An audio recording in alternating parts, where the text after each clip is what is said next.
Bienvenue dans Prophète de ton cœur. C'est la nouvelle rubrique du podcast Coran de ton cœur qui met à l'honneur l'homme qui, durant toute sa noble vie, nous a montré comment vivre le Coran dans tous les pans de notre vie.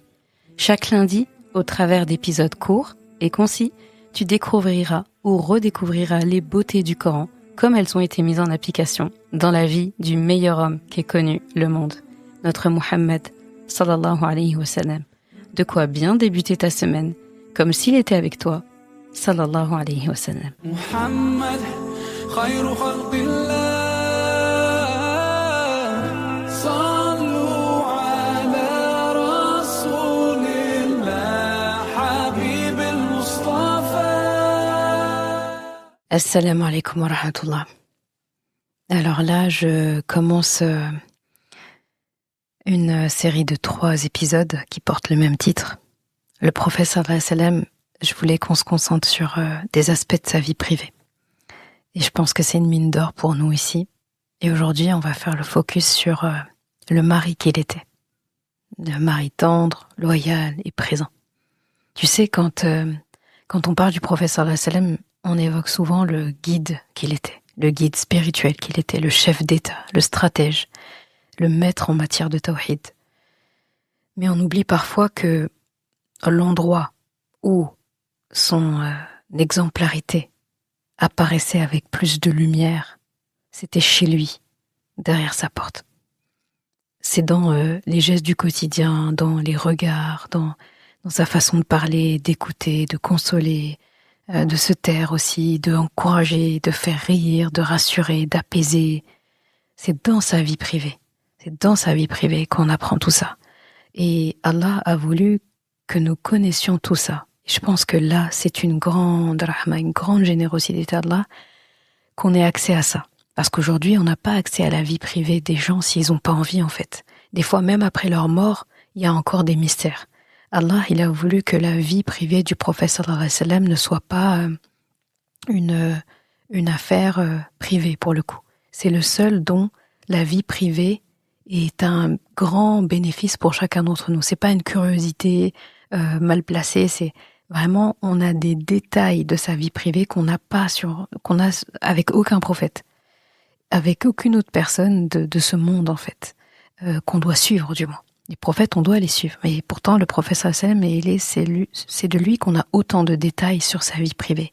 Et donc, tout est fait pour que, justement, on puisse s'inspirer, copier, dupliquer, analyser et voir finalement comment ça peut être mis en perspective. Donc, Allah subhanahu wa ta'ala a voulu qu'on ait accès à cette intimité-là, parce que c'est une partie de la prophétie aussi. Il voulait que son prophète soit un modèle universel. Donc, tous les aspects de sa vie sont à exploiter. Et donc, cette prophétie du prophète sallallahu alayhi wa sallam, c'est de vivre avec douceur, et aussi avec justice, et avec bienveillance et rahma, et avec loyauté, dans les murs de sa propre maison. C'est là que ça s'exprimait le mieux. Et dans cet épisode, on va entrer dans sa vie en tant qu'époux. Pas seulement en listant des hadiths, bien sûr, mais en comprenant ce que ça nous dit aujourd'hui pour nos couples, pour nos familles, pour nos relations, nos responsabilités. C'est quoi en fait? Ça représente quoi? Alors l'époux qu'il était, le prophète sallallahu alayhi wa sallam, par où commencer? Parce qu'il faudrait un séminaire pour parler de ça, mais on va essayer d'être efficace. Un époux profondément loyal. Moi, c'est la première chose qui me vient. Avant de parler de tendresse, je pense qu'il faut parler de loyauté. Parce que dans le foyer, c'est la racine de tout. On ne peut pas aimer véritablement quelqu'un si on n'est pas loyal. C'est plus de l'amour, en fait. Le prophète sallallahu alayhi wa sallam a vécu 25 années, 25 belles années de mariage avec Khadija, Ummuna Khadija, radiyallahu anha, une des 4 femmes élues par Allah comme étant les meilleures des mondes. Rien que ça. Donc 25 années sans avoir d'autres épouses en même temps. Donc 25 années exclusivement avec Khadija radiyallahu anha. Et toute sa vie, toute sa vie, même après la mort de Khadija radhiyallahu anha, il a continué à honorer sa mémoire, honorer son souvenir. Il disait son nom, il parlait de sa noblesse, il envoyait des cadeaux, des portions de viande quand il en avait, il en envoyait aux amis de Khadija radhiyallahu anha. Il accueillait chez lui aussi les proches de Khadija radhiyallahu anha avec beaucoup de respect. Et ça surprenait beaucoup son épouse, Aïcha radhiyallahu anha. Un jour, Aïcha, elle rapporte ça, elle dit « Je n'ai jamais été aussi jalouse d'une femme comme je l'ai été de Khadija, alors qu'elle était morte avant même que je la connaisse. » Pourquoi ? Pourquoi elle dit ça ? Parce qu'il la mentionnait, parce qu'il l'aimait encore, même après sa mort, parce qu'il assumait en plus son attachement à Khadija radhiyallahu anha, il s'en cachait pas. Et parce que l'amour ne se cache pas quand il est pur. Et pourtant, il n'était pas injuste aussi avec ses épouses. Il avait aucun mal à dire devant tout le monde quand un compagnon lui demandait, donc c'était Amr ibn al-As qui demandait Ya Rasulallah, qui est la personne que t'aimes le plus ? Il a dit sans détour, sans me réfléchir, il a dit Aïcha. Donc il n'avait pas de mal à être juste avec ses épouses, c'est pas le problème. Mais ça n'empêche que cette femme Aïcha, que tout l'univers a attesté que le prophète sallallahu alayhi wa sallam a dit qu'il l'aimait profondément, ça n'a pas empêché que cette femme-là a été jalouse d'une femme qui n'est plus là, qui n'est même plus une concurrente en vrai, qui n'est pas une coépouse. Elle a été jalouse de cette femme dans le bon sens du terme, parce qu'elle a vu qu'est-ce que ça représentait pour le prophète sallallahu alayhi wa sallam, elle a vu un amour particulier qu'il avait pour elle. Et tu vois, aujourd'hui, on pense parfois que la noblesse d'un homme, ça se voit à sa prestance extérieure. Mais dans la sira, le prophète sallallahu alayhi wa sallam nous montre que la noblesse d'un homme, ça se voit dans la manière dont il se souvient du bien, dont il remercie, dont il honore celle qui a partagé sa vie. Et chez les hommes de cette époque, c'est presque inconcevable de parler comme ça d'une femme décédée en plus. Et chez lui, Rasulullah sallallahu alayhi wa sallam, c'était naturel, parce que c'était juste, c'était ce qui était juste. Ce qui me vient aussi de Rasulullah sallallahu alayhi wa sallam, c'est un époux tendre, un époux joueur, un époux joyeux. D'accord ? Avec Rasulullah sallallahu alayhi wa sallam, il n'y avait pas d'ennui en fait, c'était pas triste, c'était pas trop sérieux, non. On a souvent cette image sérieuse, presque trop solennelle du prophète sallallahu alayhi wa sallam.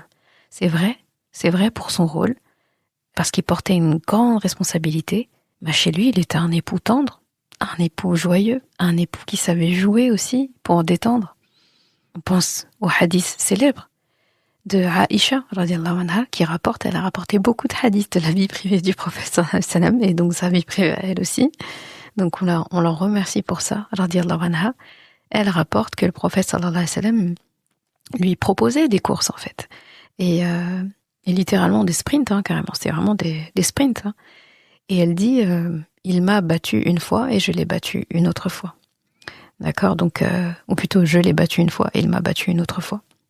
Donc est-ce que juste imagine la scène, donc le prophète sallallahu alayhi wa sallam qui court sur le sable, qui fait la course avec son épouse pour lui faire plaisir, pour se dégourdir. C'est pas juste une anecdote qui est mignonne, c'est tout un enseignement derrière.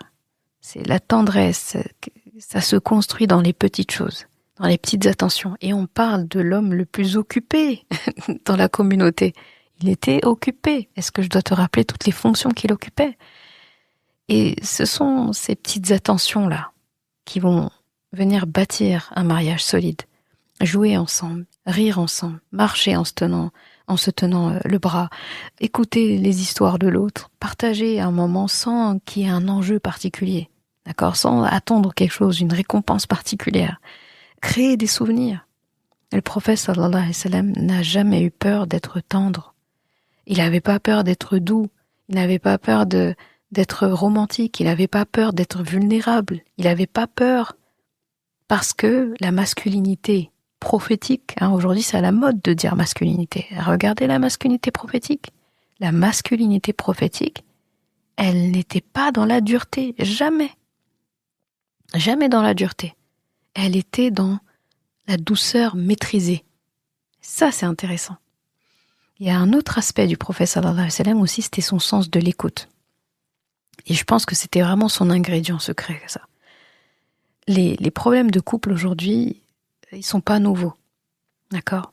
À l'époque, ça existait déjà aussi. À Médine, ça existait. Et les femmes venaient se confier aux épouses du prophète sallallahu alayhi wa sallam de leurs problèmes.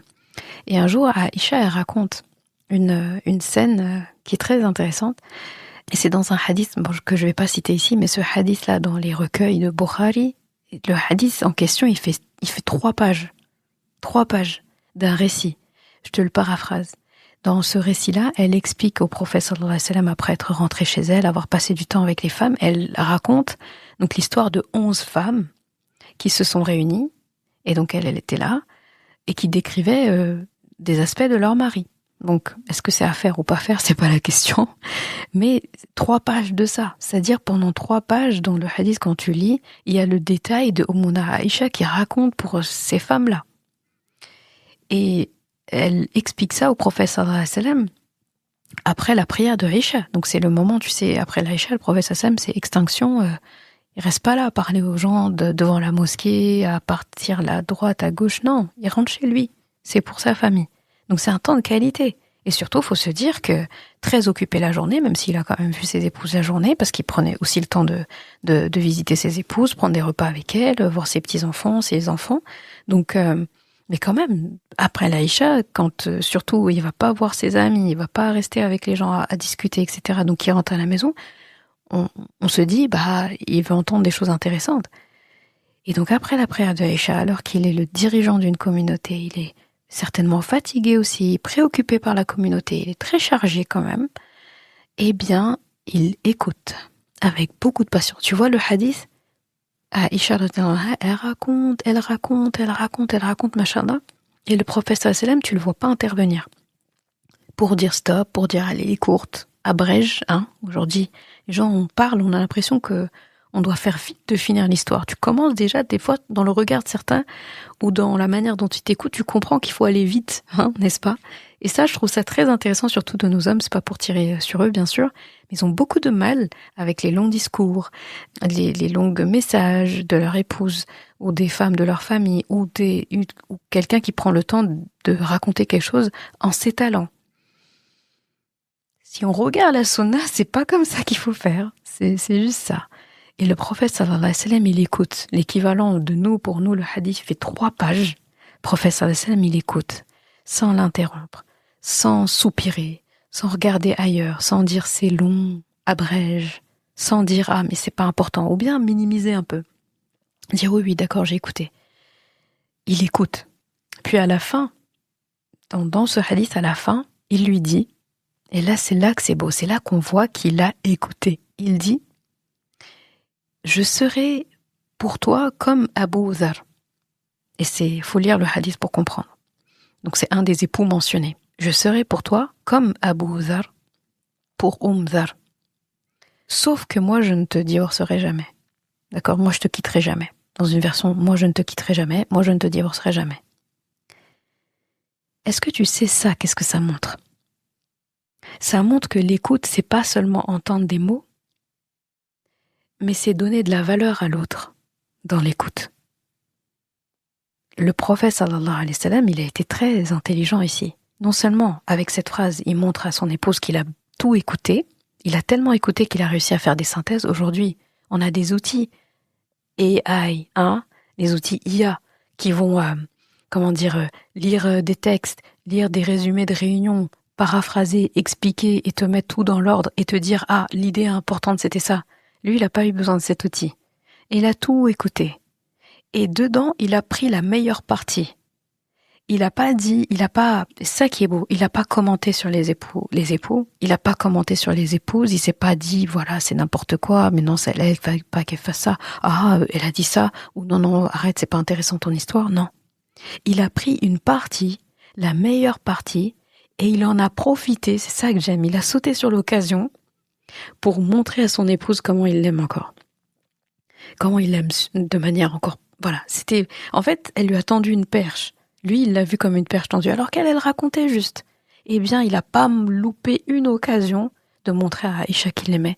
Et qu'il lui a dit, tu vois là, sans citer qu'est-ce qu'Abou Zar a fait, Oum Zar a fait, il dit, je serai pour toi comme lui, comme Abou Zar, comme il était pour elle. Sauf que moi, la différence de lui, je te quitterai pas, je t'abandonnerai pas, je vais pas te laisser.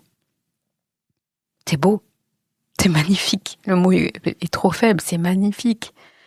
Et aujourd'hui, beaucoup de couples s'abîment à cause des smartphones, par exemple, des fois qui prennent toute la place, là où le prophète sallallahu alayhi wa sallam, lui, donnait toute son attention. Quand je dis les smartphones, c'est les gens, ils sont arrivés dessus. Combien de fois c'est arrivé, quelqu'un parle, époux ou épouse, on s'est partagé, et l'autre, il est sur son téléphone. Des fois, c'est même pas, là on parle du couple, mais je trouve ça pas très agréable, même avec d'autres personnes.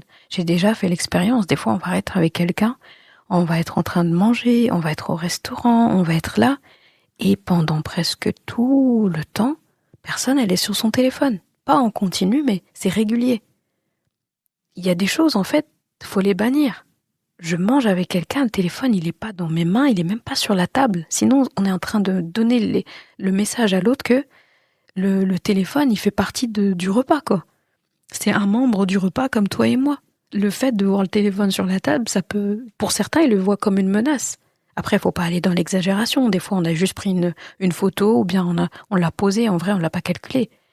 Mais la bienséance, c'est, je le mets dans le sac, je le mets dans ma poche, je le mets sur mes genoux, je sais pas, mais je le range pour montrer à l'autre que je suis là pour toi. Parce qu'en vrai, après qu'on se voit, je pourrais retourner sur mon téléphone. Avant qu'on se voit, je pouvais aller sur mon téléphone.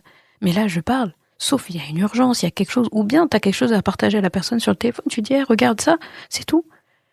Mais non. Et aujourd'hui, on le voit souvent, des couples, la personne, tu vois, les 3 pages de hadith. Je mets ma main coupée que la même scène, homme-femme, aujourd'hui, l'époux ou l'épouse sort le téléphone, ils écoutent en même temps, ils regardent. Et là, le professeur Sam, il n'a pas attendu que Mouna Aïcha lui dise alors, tu penses quoi de ce que j'ai dit? Qu'est-ce que tu en penses? Laquelle des 11 femmes son histoire t'a marqué ou je sais pas quoi? Elle a même pas besoin de l'interroger. Alors qu'aujourd'hui, quand on s'en sent pas écouté ou qu'on a raconté un truc pendant longtemps et qu'on n'est pas sûr que la personne a écouté, on dit qu'est-ce que j'ai dit? Tu peux répéter ce que j'ai dit? Et très souvent, on arrive à personne qui peut pas répéter, ou bien elle va répéter la dernière phrase. Oui, t'as dit ça. Oui, mais au début, qu'est-ce que j'ai dit? Et la personne est incapable de dire. Professeur Salam, il a écouté patiemment, tellement bien, tellement une écoute active, qu'il a eu le temps de faire une analyse, un scan, et de pouvoir lui donner ça à la fin. Ça, c'est quelqu'un qui a écouté. S'il n'était pas concentré, il n'aurait pas dit ça. Et en plus, il en profite, il prend la meilleure partie, il la transforme en une déclaration, et ça finit bien, et ils peuvent passer à autre chose. C'est fort. Là, des fois, on va aller chercher des trucs chez des coachs là, des choses là, sans vouloir dénigrer personne, bien sûr. Mais est-ce que on a fait ça après avoir bien parcouru, essoré ce qu'on a de la sira du prophète sallallahu alayhi wa sallam? Quand on aura fait tout le tour des belles techniques que le prophète sallallahu alayhi wa sallam nous donne pour tenir sa maison, pour embaumer le foyer, pour que le couple se porte bien, pour les relations avec les enfants, avec les amis, avec les parents, avec les aînés, quand on aura essoré tout ça, on aura tout épluché, on se sera bien abreuvé de tout ça, peut-être après, on aura plus de lucidité quand on verra d'autres choses chez d'autres personnes. C'est pas que ce sera pas bon à prendre, mais on aura un bon filtre. On sera pas là à être waouh, cette citation, ce que cet homme il a dit, ce speaker ce qu'il a dit, on est là, on est complètement limite la personne bouche ouverte, elle est là, elle est choquée, on dirait que c'est la phrase du siècle, alors qu'à côté c'est rien à côté de ce que cette œuvre d'art qu'on vient de voir dans le hadith de Mouna Aïcha. C'est une œuvre d'art, ça. Ça règle les problèmes là-dedans, il y a les solutions de beaucoup de couples ici. C'est ça qu'il faut masteriser au lieu de toujours être très admiratif de personnes qui ne disent ni Allah ni Rasulullah dans leur discours, et pendant qu'on a des pépites comme ça, de ce calibre dans nos recueils de hadiths et dans notre Coran. Je comprends pas. Faut pas me forcer à dire moi pas comprendre. Donc, autre chose aussi qui me vient, c'est le mari présent. Le mari présent, aussi bien physiquement qu'émotionnellement. Le prophète sallallahu alayhi wa sallam, je le rappelle, était chef d'État, législateur, conseiller, juge, enseignant, messager, et ami, et tout, et compagnon, et un neveu, et un cousin, et un père, et un époux. Et pas que d'une épouse. Mais malgré ça, il passait du temps à la maison, il aidait dans les tâches ménagères, il cousait ses vêtements, il réparait ses sandales tout seul, il servait sa famille, ses épouses disaient, il était au service de sa famille et pas l'inverse. Il riait avec ses épouses, il prenait le temps de parler, il prenait le temps d'écouter, il prenait le temps d'apaiser les gens. Et il le dit, et je pense qu'il a tout à fait la légitimité de dire ça. Il dit le meilleur d'entre vous est celui qui est le meilleur envers sa famille, et je suis le meilleur avec ma famille.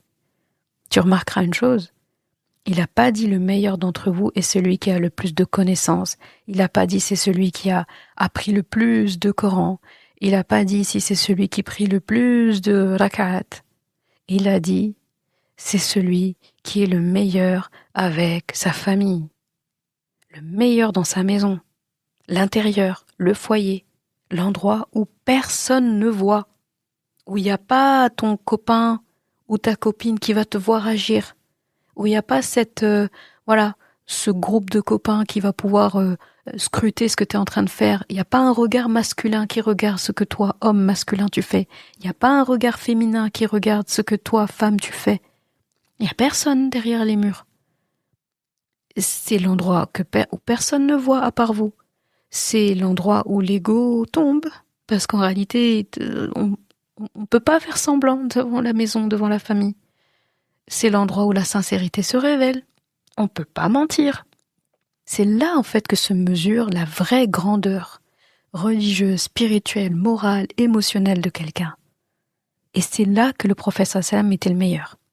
Donc déjà, quand on voit son aspect extérieur, on voit que le meilleur, et lui, il est en train de dire, quelque part, vous n'avez pas, en plus, vous, mon meilleur côté, parce que c'est dans ma famille qui est le meilleur côté. Donc, en gros, ce que vous voyez là, vous avez rien vu.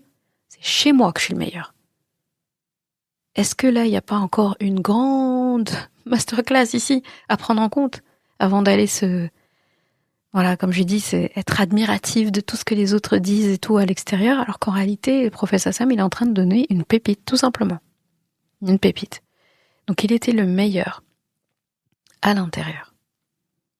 Et le prophète sallam aussi, un autre aspect, c'est un mari qui donne un modèle de masculinité saine. Je pense que ça n'a jamais été aussi important qu'aujourd'hui de comprendre ça. Là, je parle du masculin parce qu'on parle du prophète sallam qui est un homme. La masculinité aujourd'hui, ça revient dans beaucoup de bouches, dans beaucoup de posts, dans beaucoup d'articles, dans beaucoup de vidéos. Il y a une montée de ça, et souvent quand on parle de masculinité aujourd'hui, tout le monde en parle et tout, c'est pas toujours, malheureusement, dans le bon sens des termes. D'ailleurs, il y a des hommes qu'on dit les masculinistes. En général, quand ça commence à finir par iste, c'est pas toujours une bonne idée. D'accord? Dans un monde où la masculinité est soit caricaturée en dureté, soit elle est effacée en passivité. Donc j'ai l'impression que le juste milieu, l'être humain, c'est ce qui l'équilibre le plus, mais il veut pas, en fait. Je pense des fois, j'ai l'impression qu'on veut pas. On veut pas être au milieu, équilibré. Voilà, la balance. Non, je sais pas. On dirait qu'on veut pas notre bien, en fait. Nous-mêmes, on a l'air de boycotter notre propre bien. Dans ce monde-là, comme je dis, où la masculinité, elle est dans cet état-là, caricaturée ou effacée, la figure du prophète sallallahu alayhi wa sallam, là, elle vient nous donner le modèle parfait, le modèle parfaitement équilibré. Parce que là, lui, sa force ne s'exprimait jamais par la domination. Et scoop aujourd'hui, je sais pas, on a l'impression que c'est que de la domination. Sinon, c'est pas logique. Il y a un problème si je ne domine pas, j'ai un manque. Je suis pas un homme complet. Attention, mes homologues masculins vont me regarder d'une certaine façon. Mon épouse va pas me respecter. C'est pas la domination, c'est pas du tout les codes et c'est pas les mots-clés qu'on voit dans la sunna. Donc, sa force, c'était jamais la domination. Sa douceur, elle s'exprimait pas dans la faiblesse non plus. C'était jamais exprimé par la faiblesse. Il était fort dehors et tendre dedans. Il était ferme dans ses décisions, mais doux dans ses relations. Il pouvait affronter des armées, mais il coulait un genou par terre pour aider son épouse à monter sur son chameau. Et c'est le cas dans un hadith où on lit plutôt qu'il avait fait ça pour son épouse Safiya. Radiyallahu anha. Il n'a pas de problème pour ça, se mettre à genoux pour que son épouse, donc genou, vraiment un genou plié comme ça, pour qu'elle s'appuie sur lui, pour qu'elle monte. Il pouvait prêcher des heures, mais il posait en même temps sa bouche, ses lèvres, exactement là où son épouse Aïcha avait bu. Et il veillait à ce qu'elle remarque qu'il avait fait. Et il n'enlève pas sa bouche tant que elle n'a pas remarqué. C'est ça qu'il faisait. C'est ça le temps qu'il donnait. Il pouvait s'exprimer devant des foules, mais il laissait à sa femme l'espace de parler, de réfléchir, d'argumenter, de contredire aussi. C'est ça la noblesse prophétique. La douceur, c'est pas le contraire de la force. J'ose dire que c'est la preuve de la force. Je répète, la douceur n'est pas le contraire de la force, elle en est la preuve. Oui, je viens de le pondre. Donc, conclusion, même si c'est pas très agréable de conclure ce genre de sujet, parce que je trouve ça passionnant. La vie privée du prophète Sam, je trouve ça passionnant. Mais la semaine prochaine, on prend un autre aspect, Inch'Allah, toujours dans ce thème-là. Donc, quelles leçons pour nous, là, aujourd'hui? Si on doit tirer des leçons, dans cet épisode-là, on a vu que le prophète sallallahu alayhi wa sallam, dans son rôle d'époux, il était loyal, tendre, joueur, présent, à l'écoute, engagé. Et la question maintenant, c'est qu'est-ce que ça change pour nous, ça? Quel impact ça a pour nous? Parce que ça nous montre que la spiritualité authentique, elle se mesure jamais dans l'apparence. Elle commence chez soi, dans la manière de parler, de regarder, de traiter, d'apaiser, d'être présent. Et si tu veux marcher dans la voie de Rasulullah sallallahu alayhi wa sallam, bien commence là, dans tes relations, dans ton foyer, dans ta manière d'aimer, dans ta manière de respecter, dans ta manière d'écouter. Et c'est là qu'il y aura c'est là la voie de la réussite, la félicité, tout, les ovations, mais auprès d'Allah subhanahu wa ta'ala. Donc, dans le prochain épisode, on va parler d'une autre dimension qu'on a déjà abordée, mais on va creuser encore. Et c'est une dimension que j'aime beaucoup chez le prophète sallam, c'est sa dimension de père. Le père, le grand-père aussi, on peut dire, comment il transmettait, comment il aimait, comment il éduquait, et comment il mariait très bien l'exigence à la rahma. Et ça, vraiment, c'est la pédagogie du qalb, vraiment la pédagogie du cœur avec le prophète sallallahu alayhi wa sallam. وَمَا أَرْسَلْنَاكَ إِلَّا رَحْمَةً لِلْعَالَمِينَ. Et nous ne t'avons envoyé que comme rahma pour l'univers.